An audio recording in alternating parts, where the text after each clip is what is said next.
3,000 people that first year. Then last year, we got this guy, Ben Shapiro.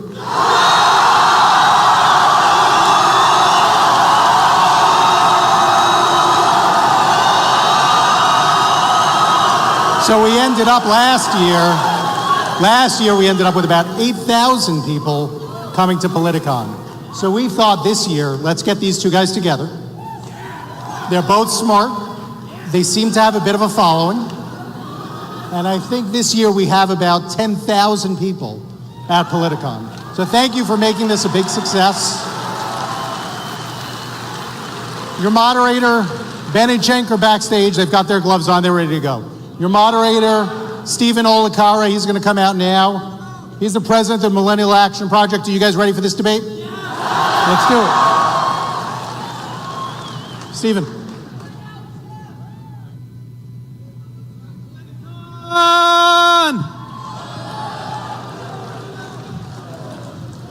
Are you ready for debate night at Politicon 2017?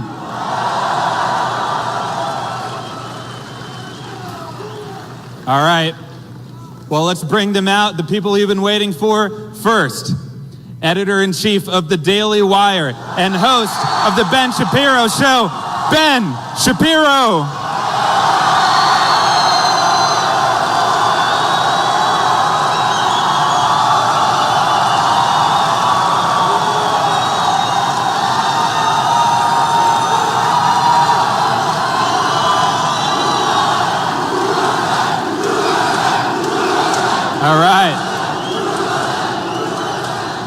All right. And founder and host of the Young Turks, Cenk Uygur.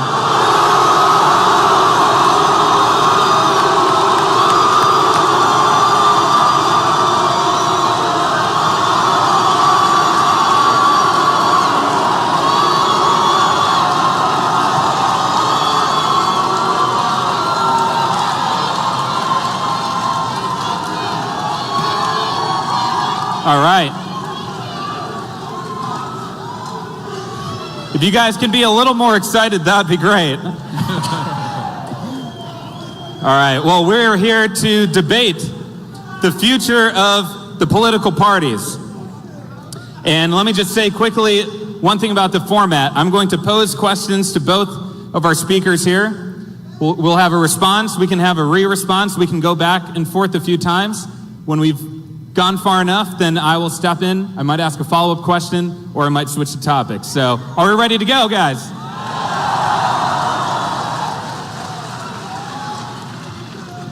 All right, well, let's start with one of the topics in the news today, and that's healthcare. And I'm going to start with Ben. Are you proud or disappointed in establishment GOP figures like John McCain, Lisa Murkowski, and Susan Collins for their vote on healthcare? So, I'm wildly disappointed with the entire party. The fact is that we were promised a full repeal of Obamacare. They did not even attempt to pursue a full repeal of Obamacare. And the fact of the matter is that there's a significant gap inside the Republican Party about whether this should even happen or not. There are people who believe that the Obamacare regulations are an affirmative good. There was an attempt to basically leave all the Obamacare regulations in place and just remove the funding mechanism, which would have led to the exacerbation of the death spiral. The truth about healthcare is this. There are three qualities of healthcare that you can have. You can have affordability, you can have universality, or you can have quality. And you can have two of those three things, but not all three. Right? You can have universality, affordability, or quality. Two of those three things you can have. And one of the things that's happened with Obamacare is that you've gotten closer to universality, but you haven't gotten any closer to either affordability or quality. And the Republican Party seems to be falling into the trap of basically just copying what the Democrats do, except being worse at it. What they actually need to do is relieve the regulatory burden that is driving up the cost of healthcare, and they need to stop acting as though insurance companies' jobs is actually just to reimburse people for their bad health. If you join up with an insurance company and your health sucks to begin with, you are going to pay more because it's an insurance company, not a charity. Now, that doesn't mean that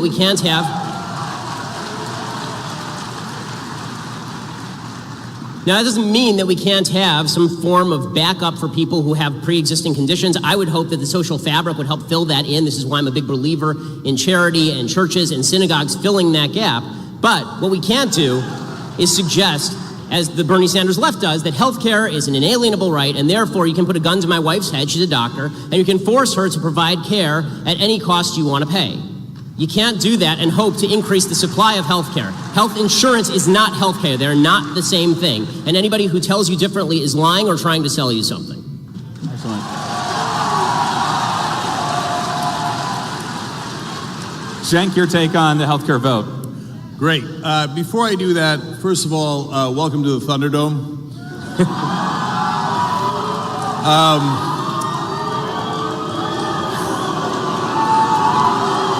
All right. Let's hear him speak. Yes. Guys, wait till he does something. I mean, in all seriousness, the reason that I kid around about that is that I really want to make sure that Ben's opinions are heard and my opinions are heard, and that this is an exchange of ideas.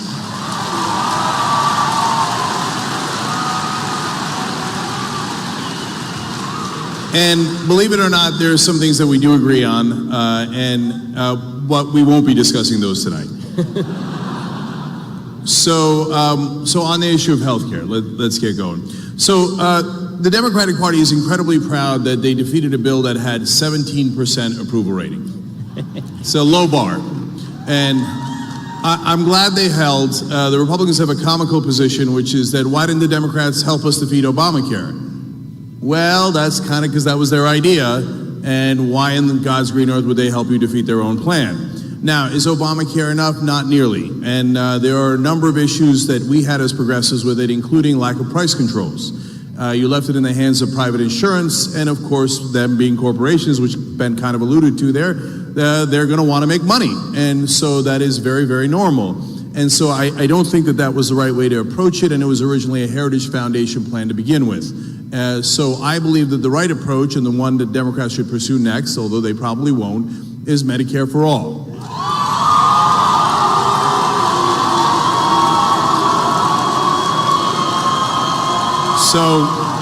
So real quick, let me explain why. Medicare polls at 77% and actually accomplishes the three things that Ben talked about. It's universal coverage, it is affordable, and actually gives you good insurance. That's why it polls at 77%. And Medicare for all now polling at 60%. Federally funded health insurance for everybody polling at 61%. So I tell to my Democratic friends, you might want to try something that's popular for a change. So, and finally, like on the idea that, hey, listen, everybody can't get health care. Well, this is not like furniture, which sometimes you allude to, Ben. You could have good furniture, bad furniture. I've had it all, right? That's optional. If you don't have good health care, you die. And so I view it as not something that capitalism should deal with, and I believe in capitalism, and I think they make great sneakers. But something that is about equality of opportunity. And you cannot have equality of opportunity if you're dead. So Medicare for all. Okay. Go ahead.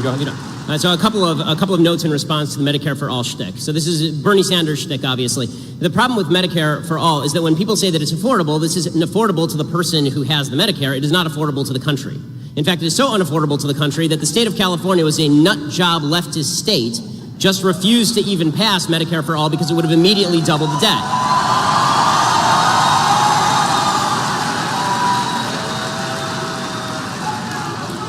As far as the idea that medical care is a right, but it's not actually a good or a service, this is a way to make things less plentiful. If you declare things rights, but you don't actually incentivize the creation of those things, you don't get more of them. So the South African Constitution has right in there that healthcare is a right, that housing is a right.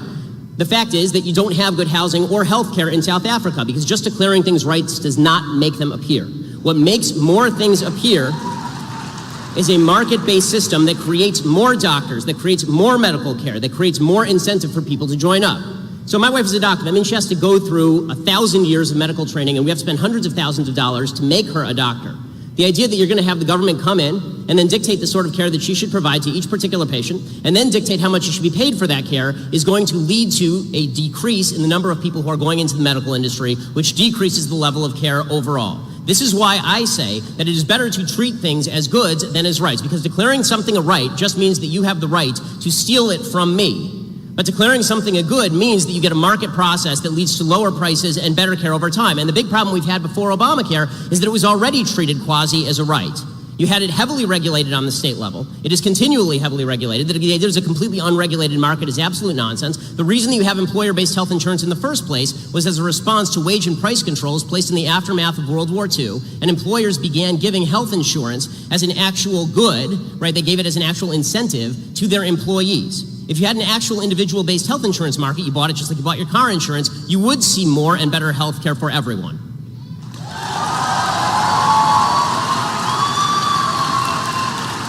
Yep. All right. So, Ben, I don't want to steal health insurance from you. I want you to be healthy. That's why I want Medicare for all. You just want to take my money and my wife's services. So, Republicans frame taxes as stealing. That's preposterous. So if we don't have taxes, well, we can't do all the things that we want to do as a community. Now, there are some things that we just talked about that we don't want to do as a community, we want to do as individuals. In fact, the things that we want to do as individuals are much greater. That's why we're a mixed economy, but largely capitalist. And I agree with that. And I run a small business myself, getting larger every day. So, but there are some things that the government should do. They should do the military, cops, roads, bridges, and yes, education and healthcare. That's because, conservatives seem a little confused about how healthcare works. Paul Ryan had a whole press conference about this. Ben a little bit alluded to it there. They're like, oh my God, it turns out the healthy subsidize the sick. Yeah, that's insurance. That's how it works. It's like the people that are not getting into accidents are subsidizing the accidents. Yes, that's car insurance. That's how insurance works. And yes, taxes work in that we all decide we're going to do X, but we're not going to do Y. And I think it is fair for society to say that yes, we are going to do health care for everybody. Everybody. We're not going to leave 20 million people uninsured. We're not going to leave 30 million people uninsured. That's not what we do in a civilized society. And from time to time, the attack against Medicare, they say, oh, it's an entitlement. Yeah, we paid for it through payroll taxes our whole lives. You're goddamn right we're entitled to it, because we paid for it. We paid for it. And so when you take out the middlemen of the insurance companies that put their profits in there, that put their marketing in there, that put their lobbyist money in there, that means more savings for Americans. And so finally, the idea that it can't be done is preposterous, since every other Western developed country does some version of single payer. It obviously can be done, and it is done at lower rates and better coverage. So let me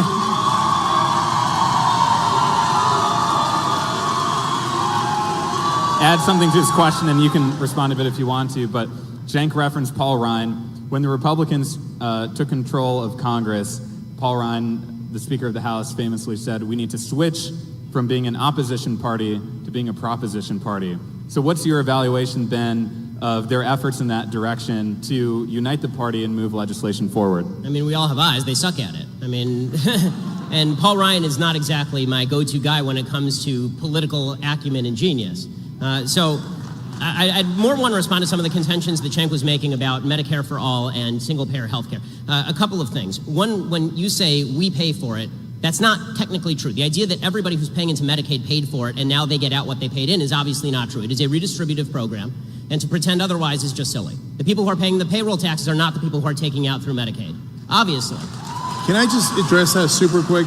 So if we're talking about Medicare, right? Not Medicaid.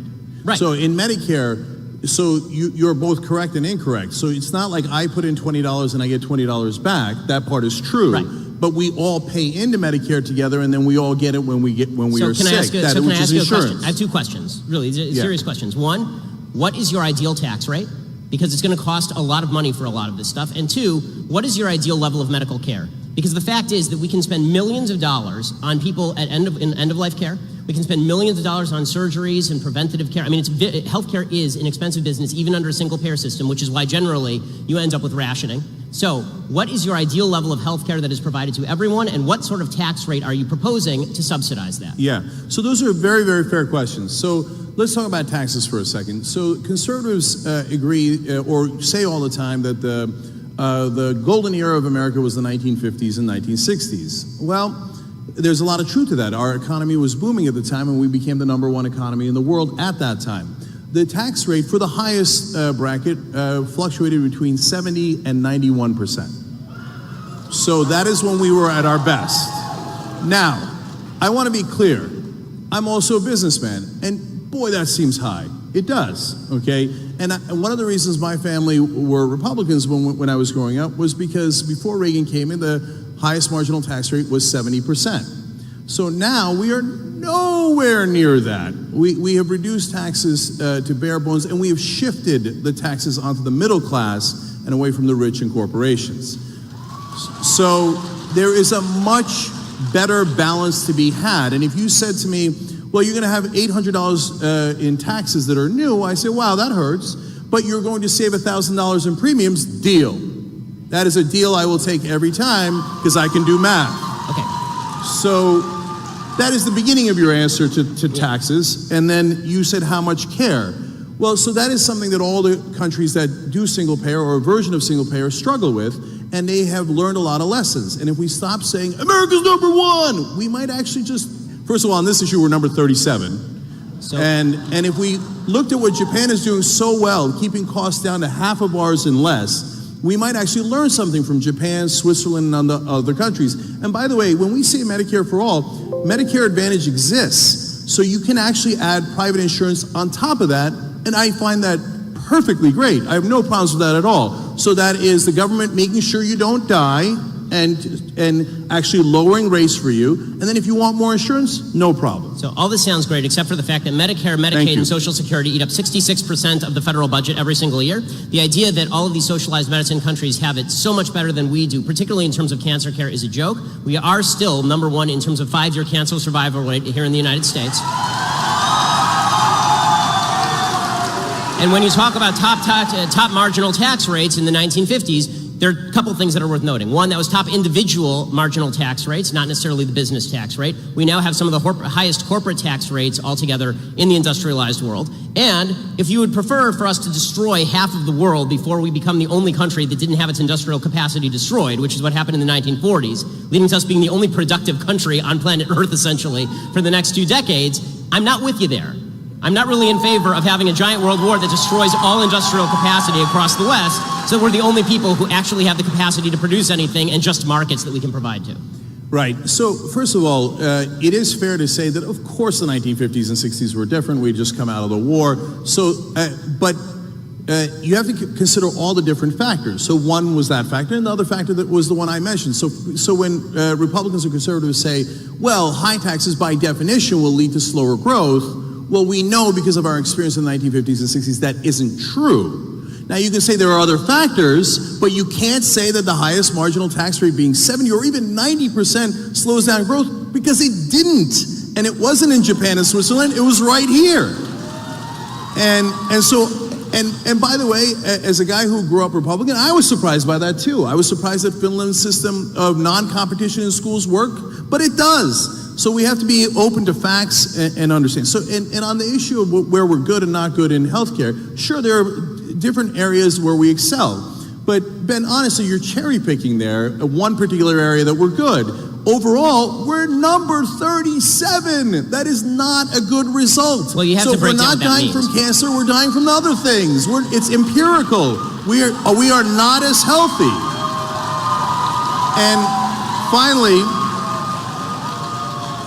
And finally, this idea that corporations are paying the highest tax rate is both, again, true and untrue. The part that is true is, hey, there's a rate of 35%. The part that's not true is they don't actually pay that. There is giant loopholes. And they've got $2 trillion sitting offshore, and they won't bring it in. And the reality is that if you look at the taxes from the 1950s, Corporations used to pay about a third of our taxes, about 33% of the taxes overall. So they did their fair share, and that is fair. I don't want them paying all of it, but I want them paying a reasonable amount. Now, the share that corporations pay of taxes is down to 10%. You see what they did there? They did wealth redistribution. They took your wealth and redistributed it to them. Okay. Ben, I'll let you respond to that. Yeah, one more quick point, and then Sure. I'll be done with this because we can do healthcare for 8 hours here. But two things. One, I'd like to know which tax deduction, when people say tax loopholes, a tax loophole is just a tax deduction that's available to everyone, and some people take advantage of it and some people don't. I can't take advantage of certain corporate tax deductions because my business isn't in those businesses, for example. I'm sort of with you in the sense that I'm not in favor of tax deductions. I'm in favor of a lower tax rate and get rid of a lot of the tax deductions because I think that it's ridiculous that we have people gaming the system. That said, I'd like to know which tax deductions you'd like to do away with. And I'd like to know also when you say that corporations pay 10% of the taxes, right, and individuals pay the other 90%, okay, so that means the taxes are still getting paid to a higher rate than we ever have in our history in terms of the tax revenue to the government. The amount of tax revenue to the government right now is trillions of dollars every year. And final point here, you elided this question by saying we can learn stuff from Japan. The standard of care is the entire question when it comes to single-payer health care. That is the entire thing. If people felt like they were going to get the same access to care in a single-payer healthcare system as they did in a system where they can pay their own way, then we would have no controversy here.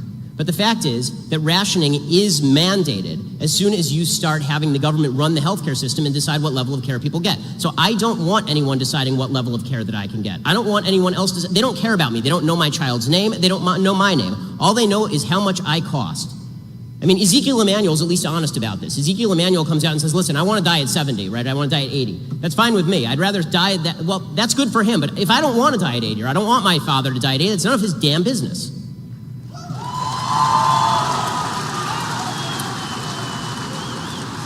So when you say tax revenue is at its highest point, now you know that that's misleading because everything economically is at its highest point, meaning that we have a lot more people in the country than we did in the 1950s and 60s, so hence we are collecting more overall taxes. But the reality is, as a percentage, it is clearly down. The top bracket now is around 39%. It used to be at 91%. That's inarguable, right? But our economy is significantly larger than it was then, and part of that is because of reductions in taxes over previous decades. Well, we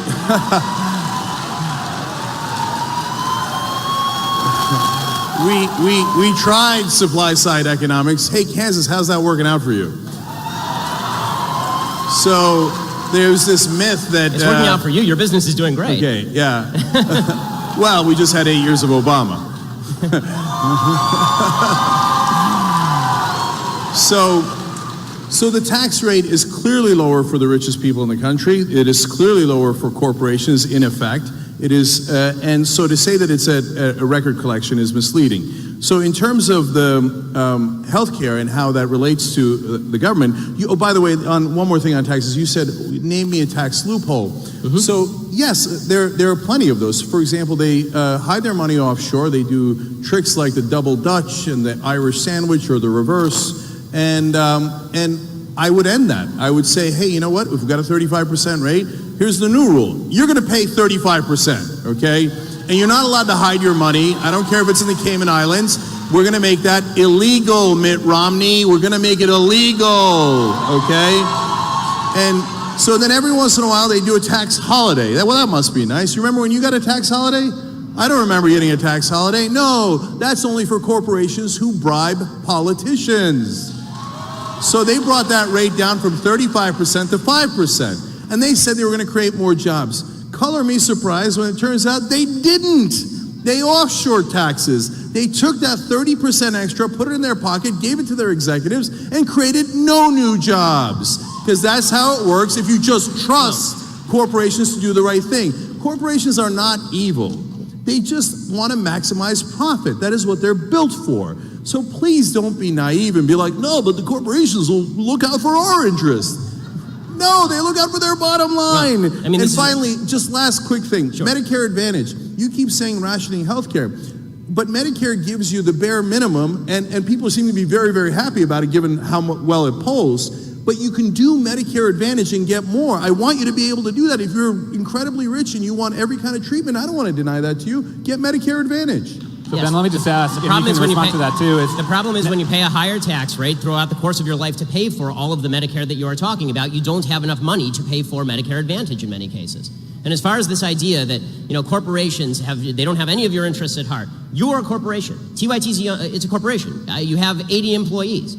I assume that you're not just a greedy asshole, and that you actually would like to help your employees from time to time. And you just talked about how under Obama, everything got better with your business. Well, under Obama, he didn't radically escalate taxes. Okay, there was not a radical escalation of taxes under President Obama. And finally, when you seem to be identifying a higher tax rate in the 1950s with higher level of growth. So if that's the case, why not just tax everybody at 100% and we can have massive growth from here to eternity? Because let me just ask, since we're talking about taxes, do you think we'll see tax reform in the next few months here? Okay, so let me try to address all that in your question as well. So just real quick, look guys, I said it however many questions ago, of course you have to find the right balance on all of these issues, including taxes. So I never said there's no end to how much you can I'm just asking pay. why, though. Yeah, so this leads to, no wait a minute, this leads to big government versus small government. You're asking me what the ideal tax rate is, and then you did a straw man there for a second and said it should be 100%. I never said that. No, in fact, I said... No, you said the economy... Let me understand You said the economy grew faster when the top marginal tax rate was 91%. So I'm asking you, why shouldn't the top tax rate or all tax rates be 91%? You seem to be identifying a higher rate of growth with higher taxation. So I'm asking you, on principle, you keep talking about the glories of a mixed economy. So now tell me about the glories of capital. I've heard about the glories of high tax rates. I've heard about the glories of government-provided health care. Now tell me some of the glories of actual capitalism, which is the basis for all the things you're talking. Tell me why it's good. Right. So now, look, I use the example of the 91% and 70% to give you a sense of that I was surprised and you'd be surprised to find out that our economy was booming in those times. That's not to say that that is the right tax rate for us today. And so the exercise of finding the right tax rate is, guys, try to follow along, okay? It's called logic.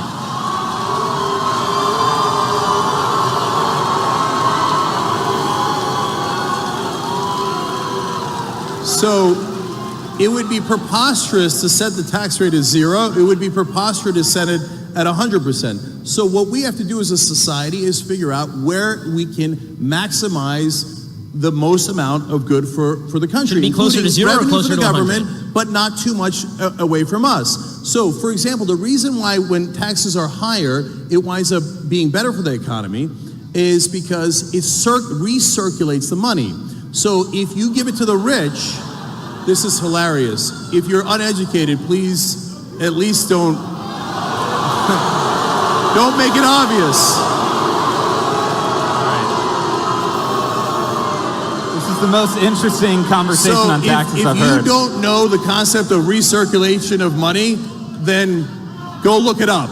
And so the way that it works is that when the middle class has more money, disposable income, they spend it. Why? Because they're not living in the lap of luxury. They're not saving it for their yacht. So they need to buy food for their family. They need education for their family. So they spend it and it goes back into the economy. If you just give it in supply side economics to the rich and hope that it trickles down on us eventually decades later, what they wind up doing with it is something that is logical. They save it. But that means it does not recirculate in the economy. And that is why when you have lower taxes, ironically, the economy does worse. But of course it's a balancing act. Okay, so now you're making a strong case for Keynesian economics, which is totally fine, obviously. The problem with Keynesian economics is that it doesn't even work in theory because, again, once you go to the logical extreme, which is remove all of the money from the rich people who are saving all their money and give it to all the poor people to buy hamburgers, that doesn't help the economy or spur the economy. What spurs the economy is a higher level... Right. What spurs the economy is the creation of new products and services, and that is only going to be done by people who have expendable capital to actually invest in the new products and services that we all enjoy. This is what creates economic growth. It's also worth noting that this myth that spending is inherently better for an economy than saving, that's only true if you're talking about somebody who's actually taking the cash and just shoving it into their mattress. Banks are in the business of lending. When they take the money in, they don't just stick it in Al Gore's fake lockbox. They actually lend the money back out to people to actually create new businesses and new products. You had an investor, right? When you started TYT, you were given $4 million by Buddy Roemer to start TYT. That's great. That's the way business should work, right? But that money it didn't come from a bunch of poor people buying hamburgers. It came from a very, very wealthy guy who gave you money to create a business a lot of people want to patronize. If you want better products and better services, you need more investment in the products and services. The basic name, trickle-down economics.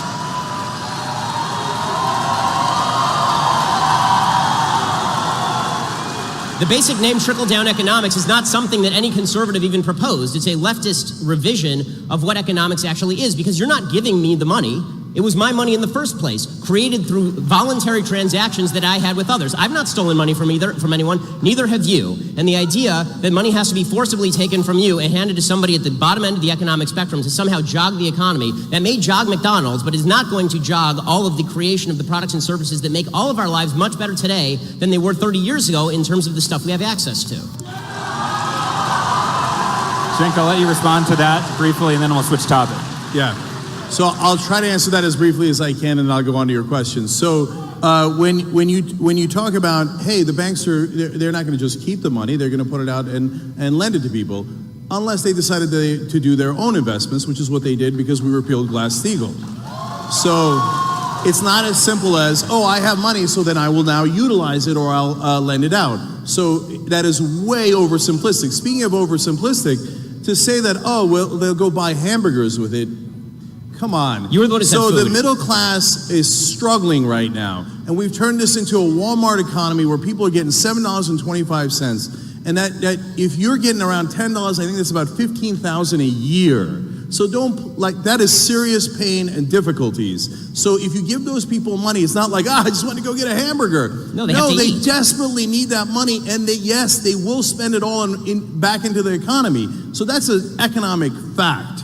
And so, and Ben, for the 88th time, we have to find a balance where you have provided an incentive for people to save and invest, and you have provided an incentive for people to be able to put money back into the economy and to be able to live. And taxes is not stealing from you. So you're right, I run a business. So in order for my employees to get to my company, you know what they have to do? They have to drive on roads.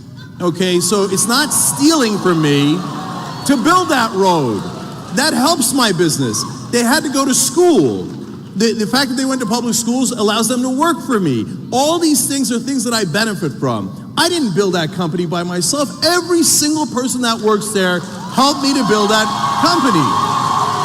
And that's what it means to work together.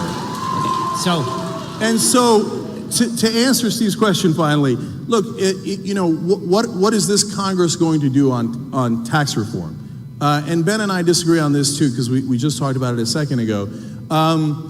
And this is just political prognostication, but I think that the Republicans will definitely pass tax reform.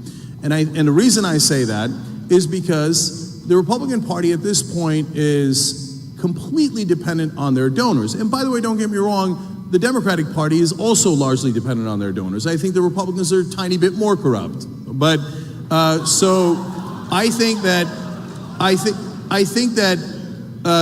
their donors are going to demand those tax cuts. And if I am right, and we'll all see this, because it's something that's going to happen later, not something that has happened, they will do everything. They will move mountains to make sure that those rich donors and corporations will get their tax cuts. Okay, so this is an interesting case where I say to Cenk's prognostication from his mouth to God's ears, and he says about mine from my mouth to God's ears, because I don't think they're going to pass anything, because I think that there's a high level of incompetence inside the Republican caucus, and it's pretty fractious. But I do want to go back to a couple of points, because you actually hit on some major thematic points. You talked about roads and the fact that we need roads in order to get to work. This is a point Elizabeth Warren made, and obviously a point that President Obama made at the time. I don't think anyone argues that we don't need roads to get to work. The problem is that when you're talking about roads as a percentage of the budget, we are talking about a tiny, tiny, tiny percentage of the federal budget and of the state budget and even of the local budget. So the idea that you're justifying massive tax rates on corporations in order to pay for roads is just intellectually dishonest. It's a tiny, the stuff that we agree on, that government should spend on, is a tiny percentage of spending, right? It's all the other stuff that we disagree on. As far as the idea that I'm somehow being, dismissive toward people who are buying hamburgers, I'm not. I'm saying the people who are poor need to buy hamburgers to feed their children. They don't have the money to invest in building an iPhone, because when you're just trying to get by and you are living in a Walmart subsistence economy, you're using that money to buy the products and services you need to get by. That does not create new products and services that become cheaper over time through competition. You need somebody to make those investments. You said this about Glass-Steagall, for example. You said the banks, they might make their own investments. In what? In what? They're not investing in themselves. I mean, they have to take that money and then they have to use it to invest in something else. Places like Apple, some that fail and some that succeed. This idea that banks are somehow evils is just not the case unless you are talking about them working in Congress. Here you and I agree, working in congruity with a Congress, with a legislature that is attempting to give them kickbacks. Both you and I agree on this. So, and finally, as far as the idea that Republicans pass tax cuts because they're beholden to their donors, okay, and Democrats pass tax increases because the unions give them hundreds of millions of dollars every year, and I don't see Democrats complain about this. So, you got me there. The unions give money to the Democrats. So, am I? Are you angry about that? I mean, does it upset you as much as, bankers giving money to Republicans? No. The corporations give way more than the unions. So it depends which corporations. That's not really true. That's okay. Look it up. You can Google it. It's really easy. Do I object to taking out union money from politics? Hell no, I don't object. Take it all out. Take the union money out, take the corporate money out, take all the big money out. They're supposed to represent us and not the donors, no matter who the donors are. So, in terms of the question that you asked, Glass-Steagall, well, aren't they investing in things? No. I have a literal answer for you. Oftentimes what they do is financial derivatives. In fact, that's the majority of what they do. And financial derivatives is simply gambling. That's what crashed the 2008 economy. And what is so damaging about the removal of Glass-Steagall is now they could do their financial derivative gambling with depositor money. Boy, isn't that nice. They take your money and they gamble with it. And if they lose, well, that's a sad day for you. But if they win, they keep the profits. You know what that is? That's privatizing the gains and socializing the losses. So it's not that the banks are evil. Of course they're not evil. It's just that they're driven to make more money. Of course, that is the whole point of maximizing profit. So if we say, hey, banks, you're allowed to go and buy politicians, although the Supreme Court would say, no, they're just talking to them. They just gave them billions of dollars. They're just having a conversation, right? Just because they gave them billions of dollars, do they want something in return? Of course they want something in return. And that's our money. So what they got was laws passed by politicians to remove Glass-Steagall, and yes, Clinton and Gingrich, yes, both parties are guilty on that, but now the Democrats want to put it back and the Republicans don't, and they took our depositor money and they gambled with it. And if you thought if you gambled, you get to keep all the profits, and if you lost, it didn't affect you at all, you would probably gamble a lot of money too. And you would take a lot of risk until you crash the economy, and that's exactly what happened. Okay, so Ben, let me just add one piece to this question. You'll respond to it too. You've talked a lot about the corruption in politics, and a core part of the Trump campaign was railing against the establishment, which he thought was corrupted, and a lot of the big donors were initially against him. So which way is the Republican Party going to go on this? Is it Trumpism and the grassroots movement, or the establishment? Well, I mean, when it comes to money in politics, I think that breakdown doesn't really hold. I mean, the fact is that President Trump, during the campaign, talked routinely about how he engaged in putting money into politics. So, I mean, this is a game that a lot of people are playing. It's kind of a weird question. But as far as the idea that all money should be out of politics, here's the problem. Okay, TYT, we both have corporations, and we expound upon politics every single day. And we motivate thousands of people, right, every day on both sides of the aisle. That is effectively an in-kind contribution. Now, you campaigned with Bernie Sanders. Did you do it because you expected? That's fine. Did you do that because you supported Bernie Sanders, or did you do that because you expected some gimme for TYT in return?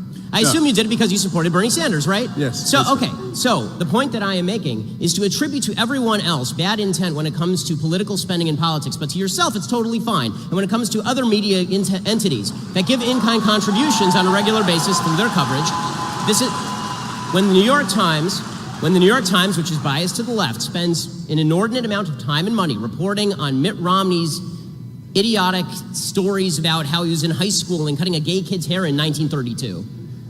If you're saying to me that that is less impactful on the political sphere than a corporation, which is a group giving money to a political candidate for purposes of supporting that candidate, I fail to see how you can say for yourself that you are innocent in this, but everyone else is guilty. I don't believe that. Either everyone's guilty or everybody is innocent, or if you can find the actual cases of guilt where there's a quid pro quo, then we agree, that's prosecutable, right? Yeah. So, other point, when you talked about the 2008 economy, you talked about Glass-Steagall and how this led to the crash. The real reason that the crash happened had far less to do with Glass-Steagall. I opposed the bailouts, by the way. It had far less to do with Glass-Steagall than it had to do with the fact that the federal government was actively promulgating the notion that corporations should give subprime mortgages to people who are not qualified as people who could take out loans.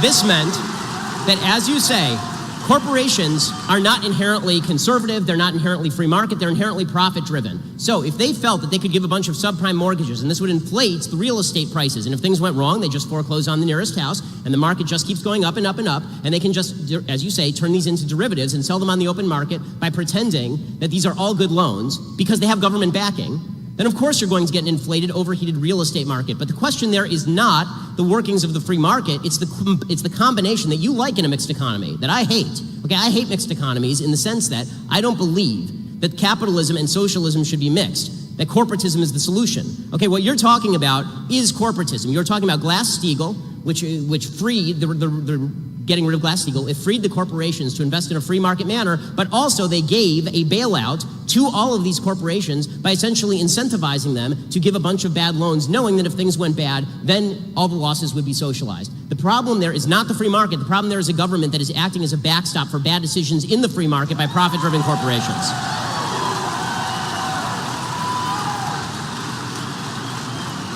Okay. All right, I love that. There was a lot to respond to there, so let me try to take it one at a time. So first off, I love the idea that the government made the banks do the subprime mortgages, and golly gee, the government twisted the banks' arm when they made billions upon billions of dollars. Oh man, don't make me make another billion. Don't make me make another billion. No, they did those, if they thought they were going to lose money off of it, they would have a fiduciary responsibility not to do it. I agree. Okay, they were not forced to make billions of dollars. They were not forced to then have us bail them out. Right. They did all of that because there's legalized bribery in America. Right, because the government was giving them money. Correct.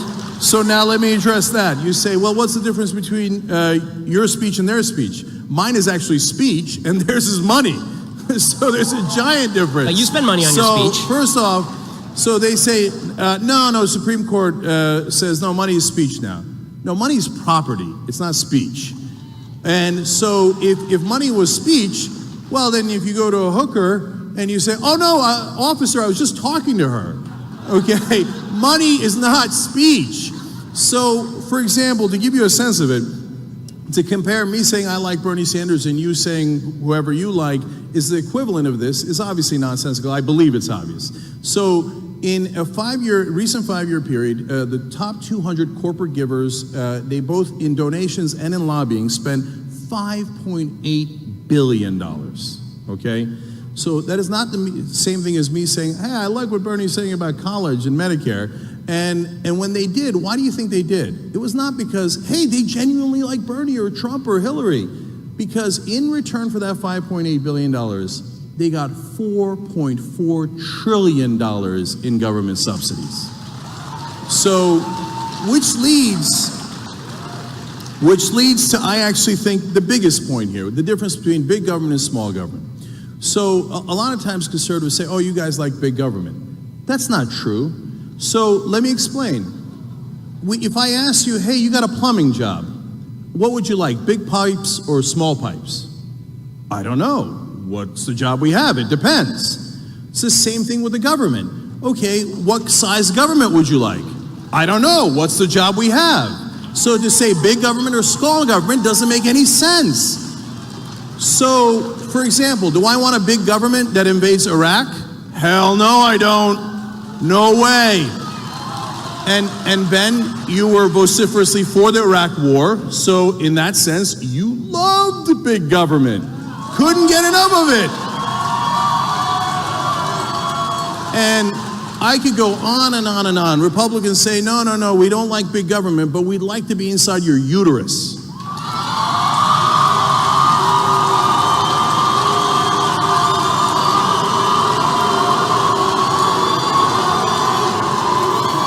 So just admit it.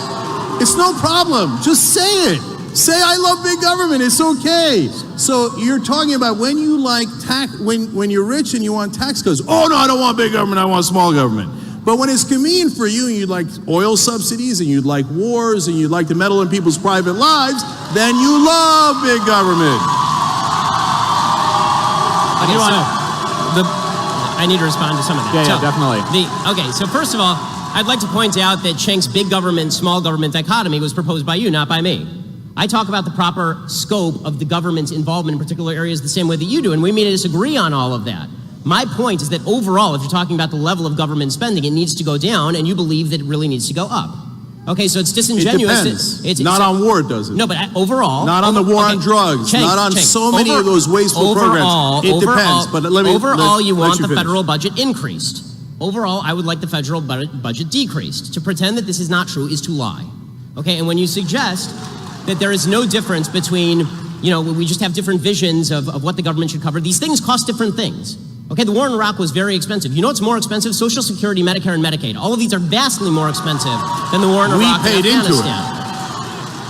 Now, as far as this, again, going back to this idea that, again, I don't like this big government dichotomy any more than you do, in the sense that you say, well, it's big government for the government to get inside people's wombs. And I say that it is the government's job to preserve life, liberty, and property, and one of those things is life.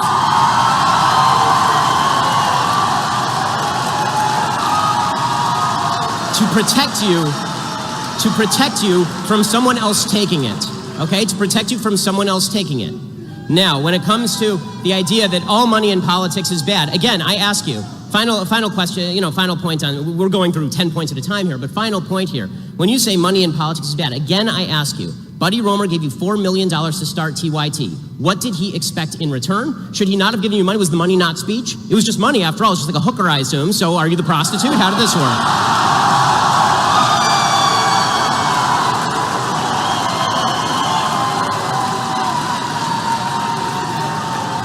When you take money from Al Jazeera, does that make you a hooker for the Qataris? How does that work? That was an awesome conflation. Okay, we were talking about money in politics and how money is not speech when you give it as a campaign donation, and you turn it around to a business investment. In a business investment, it has nothing to do with speech. Money is money. They gave us an investment, because they believed in our business. That has nothing to do with politics. That's great. And you think the government is in the business of regulating business. So if the government is in the business of regulating business, what would be the problem with the government telling Buddy Roemer he is not allowed to invest in your business? No, those are two different issues. No problem. No, one thing is to say, hey, let's set reasonable limitations on what can happen around elections, which is, again, what most developed Western countries do. So, and they have different versions of that rule. There's ads you can run, you can't run ads within a certain period of time. You have public financing versus private financing. Those are rules around an election. That is a completely different issue than the government saying randomly you can and you can't invest in businesses. Why? So you're conflating those two issues that have nothing to do with one another. Why?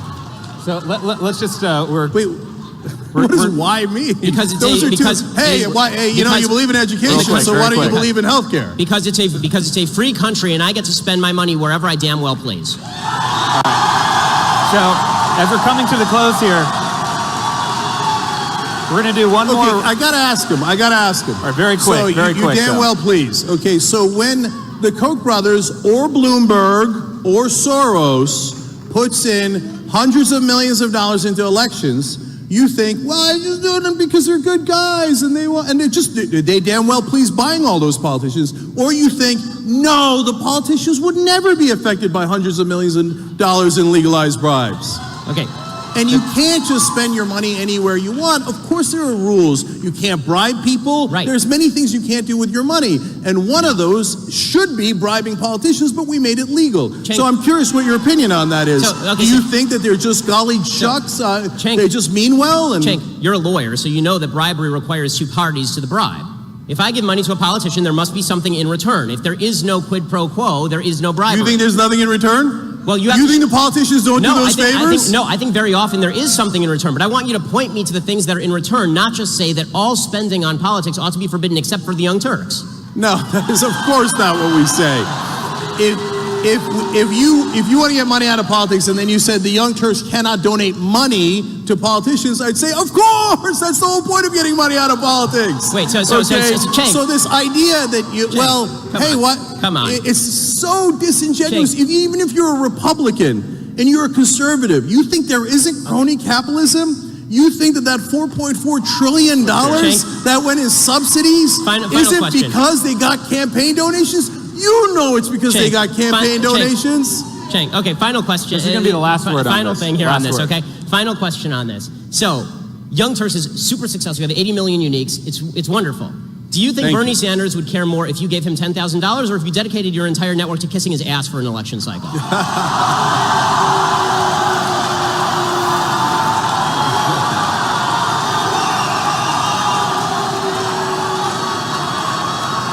All right, so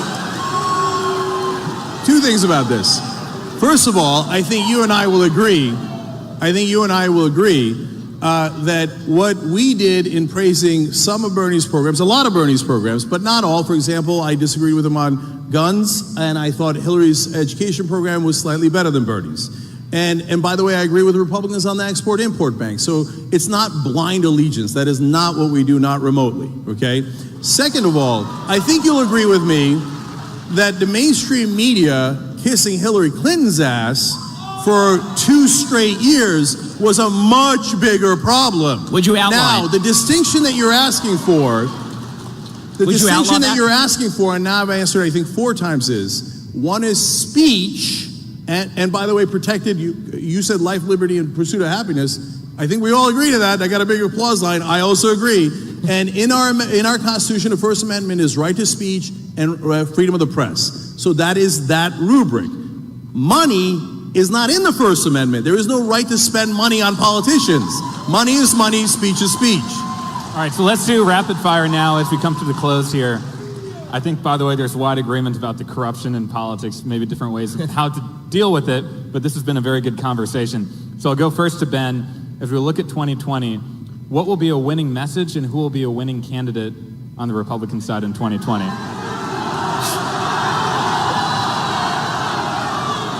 So, I think that the greatest ally that the Republicans have is the incompetence and stupidity of the Democratic Party. The 2016, in fact, I have a feeling that Cenk actually might agree with me on this, that 2016 election, Donald Trump became president of the United States, right? Hillary Clinton was the worst candidate in the history of mankind. And that had, so, you know, the Republican message I never thought was a particularly losing message. I just think that what we have right now is such a polarized politics that it's going to be very difficult for anybody to pass anything in this climate. I also think that what we have almost a reactionary feel on both sides. Like what I like about this debate is that we're actually talking about ideas, which is actually pretty rare in this sphere. Well, what's become more common is that on the left, there's this retreat to intersectionality as an identity politics. This idea that if we can cobble together a group of people who are feeling victimized by American society, you know, we have black people and we have Hispanic people and we have women and we have gays and lesbians and transgenders, and they all feel really bad about how American politics is going. And if we push that notion, we can create a coalition. There'll be a brand new coalition never before seen in American politics, and that requires a woman to run, or that requires a black woman to run, or that requires a minority to run. If they do that, then what you're going to see from, and I think an equally nasty way, from the right is a response that says, okay, well, if you're going to do identity politics, you will see some white identity politics from the right, which I think is really negative. I don't want to see either of those things. What I would like to see is the Democrats campaign on the bigger, on the stronger involvement of government in your life and higher taxes program that Cenk wants them to campaign on, the Bernie Sanders, Elizabeth Warren program, and I would like to see the Republicans campaign on my program, a smaller government, libertarian program that says the government should get out of our lives as much as humanly possible. All right, and for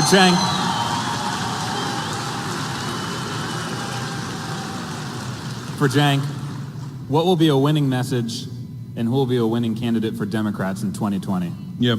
So Wouldn't it be weird if this ended up being the stage? That's what I told you guys backstage. This is a presidential debate. Okay, so look, Ben, you said earlier that you didn't set up the big government, small government paradigm, but you just said you want them to run on a small government Yes. platform. A less involvement in Americans' again, lives, yes. small government doesn't make any sense. So let's break it down. You asked me about particular issues, so I'll give you one. So you were in favor of the Iraq War. That cost us at least $1.5 trillion. Then people turn around and say to Bernie Sanders, well, I mean, college for your kids are middle class. That's unaffordable. That's way too much money. You can't do that. That costs $75 billion a year. First of all, college for your kids, you know what that's called? That's called the American Dream.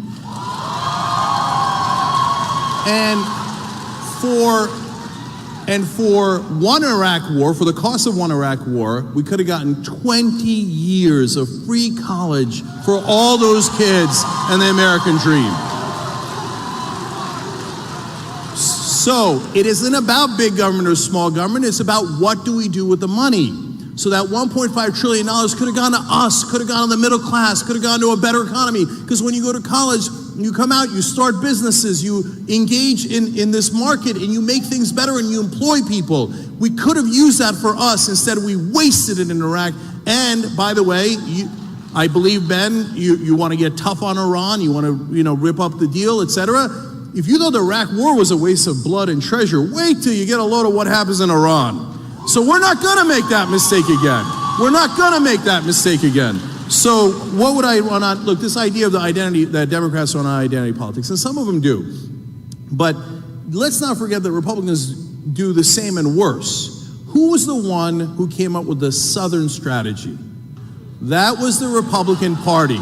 And the Southern strategy was, let's go get racist white voters in the South. That's a fact.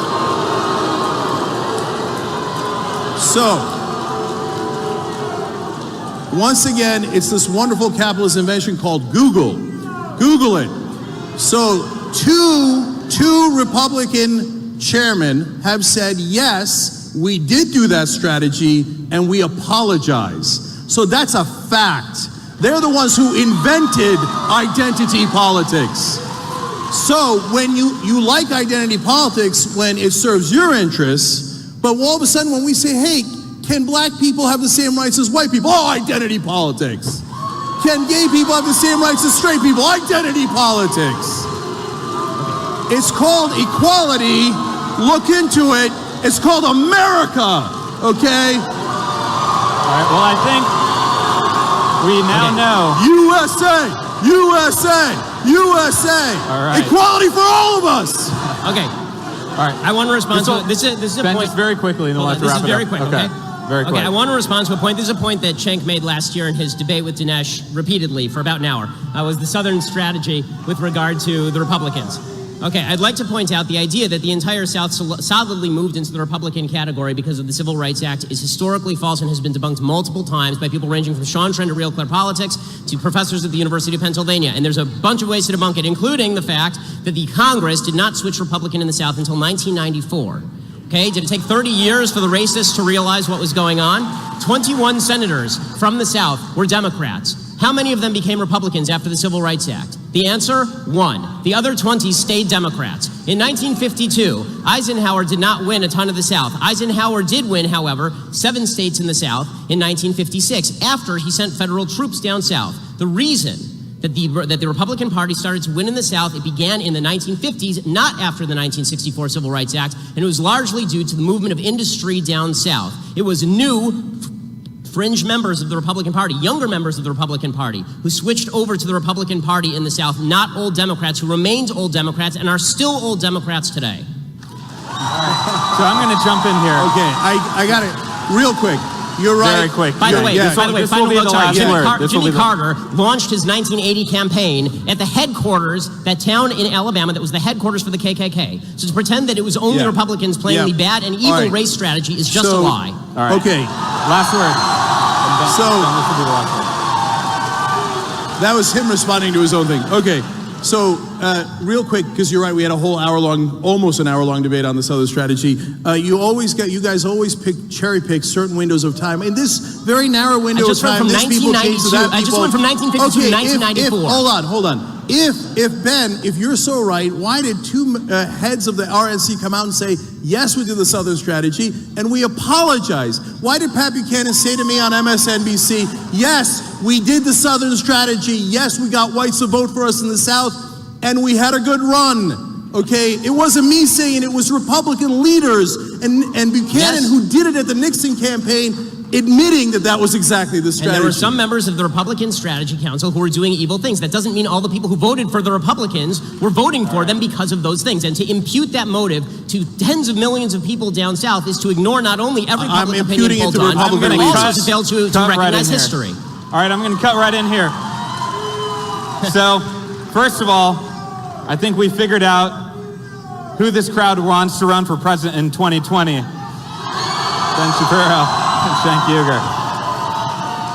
Second of all, this is exactly the type of debates we need to be having from between the left and the right all across the country. And I want to thank Politicon.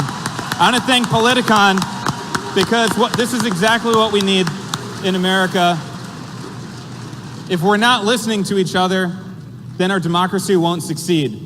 And that's why I think this has been a very constructive debate. I'm not going to appoint a winner, but the real winner is the audience, because I think you've hopefully learned something new.